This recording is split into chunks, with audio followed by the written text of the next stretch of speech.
પ્રથમ ભગતિ સંતન કર સંગા, પ્રથમ ભગતિ સંત કર સંગા, દોસરી રતિ મમ કથા પ્રસંગા, દૂસરી રતિ મમ કથા પ્રસંગા, પ્રથમ ભગતિ સંતન કર સંગા, પ્રથમ ભગતિ સંત કર સંગા. પહેલી ભક્તિ છે સાધુઓનો સંગ કરવો, પહેલી ભક્તિ સંતોનો સંગ કરવો, પ્રથમ ભક્તિ સત્સંગ. આ પહેલો પાયો છે. તમે જે બેઠા છો એ પ્રથમ છે. સત્સંગમાં જતા જાઓ અને સત્સંગમાં જાશો ત્યારે પ્રભુ પ્રત્યે ઓર શ્રદ્ધા પ્રગટ થશે.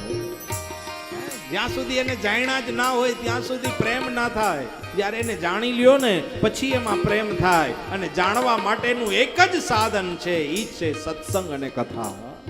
એટલે પહેલી ભક્તિ સત્સંગ કરવો, બીજી ભક્તિ કથાઓનું શ્રવણ કરવું, વારંવાર કથાને સાંભળવી, એ બીજી ભક્તિ છે. અને ત્રીજી ભક્તિ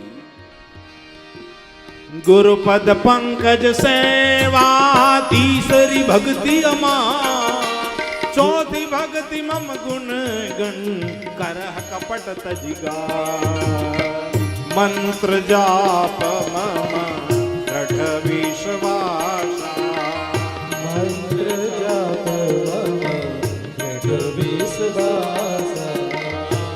ત્રીજી ભક્તિ છે ગુરુપદ પંકજ સેવા, ગુરુની સેવા કરવી.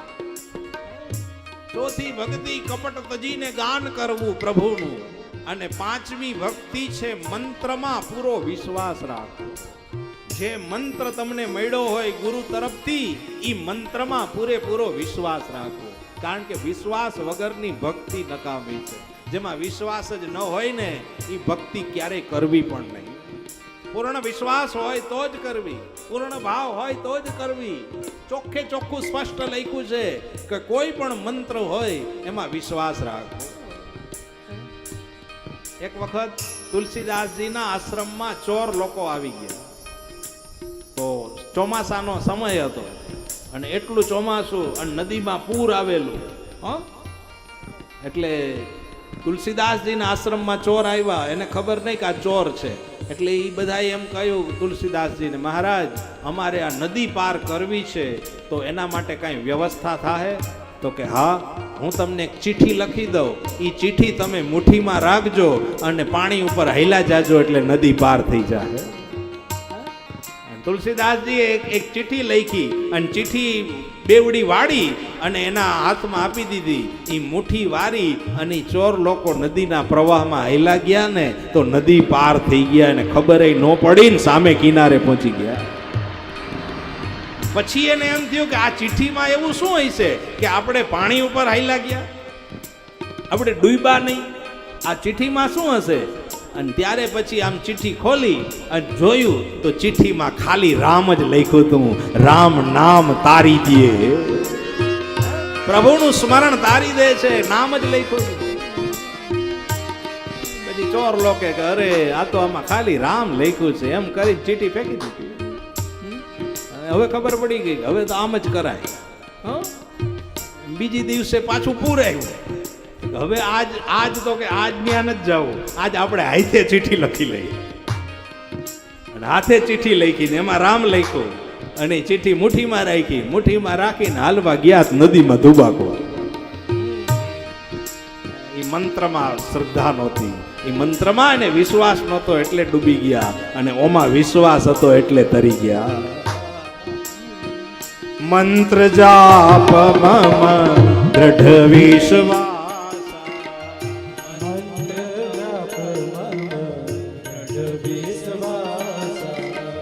પંચમ ભજન વેદ પ્રકાશા, પંચમ ભજન વેદ પ્રકાશા, છઠદમ શીલ વિરંતી બહુ કર્મા, છઠદમ શીલ વિરંતી બહુ કર્મા, નિરખ નિરંતર સજ્જન ધર્મા નિરખ નિરંતર સજ્જન ધર્મા.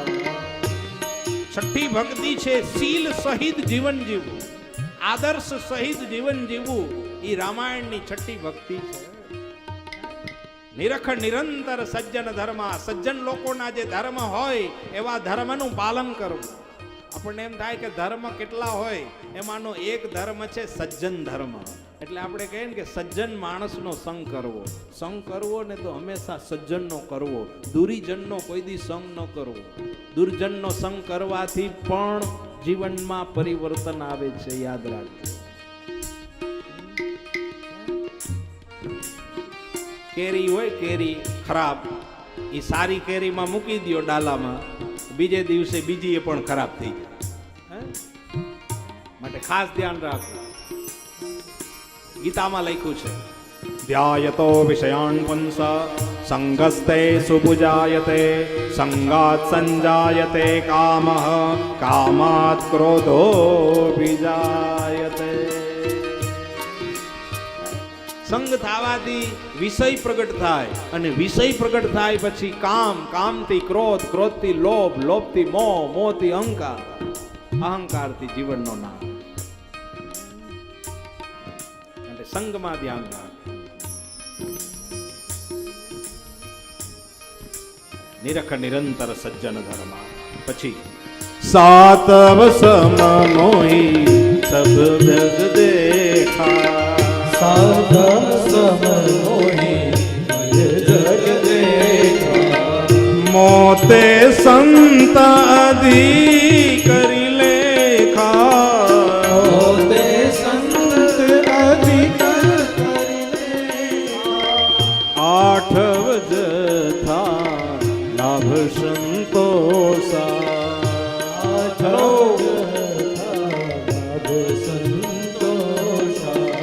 સપને હું નહીં પર દોષ દેખા.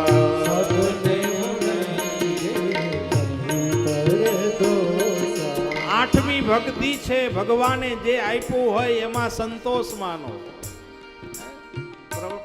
પરમાત્માએ જે આપણને આપ્યું હોય એમાં પૂરો સંતોષ રાખો. કારણ કે આપણને જે આપ્યું છે ને એ તો હજી ઘણા બધાનું સ્વપ્ન છે. એટલી ભગવાને આપણને ઉપર કૃપા કરી છે, ખરેખર કૃપા કરી છે. ખાલી આજથી 30 વર્ષ પહેલા વયા જાઓ. આજથી 30 વર્ષ પહેલા આપણી પાસે શું હતું અને અત્યારે આપણી પાસે શું છે, આટલો વિચાર કરીએ ને તોય સંતોષ આવી જાય, તોય સંતોષ આવી જાય. માટે ખાસ ધ્યાન રાખવું, જે આપ્યું છે એમાં પૂરો સંતોષ રાખવો. અને સપનામાં કોઈ દી પરદોષ જોવા નહીં, બીજાના દોષ ક્યારેય ન જોવા સપનામાં. ઈ આઠમી ભક્તિ છે.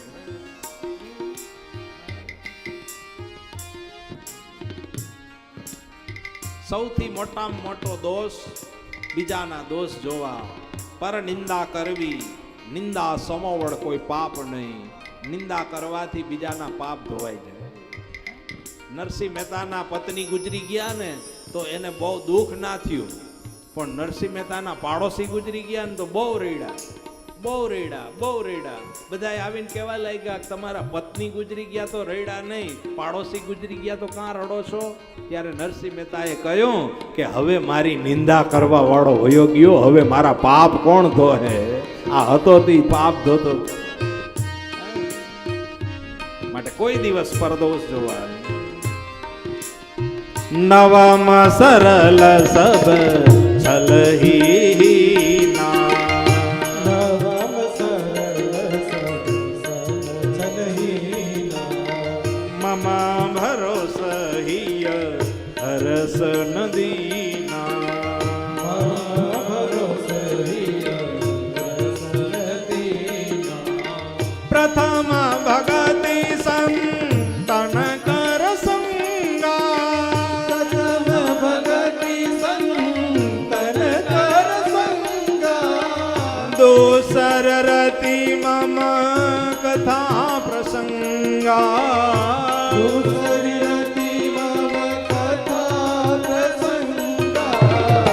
પ્રથમ ભગતિ સંગ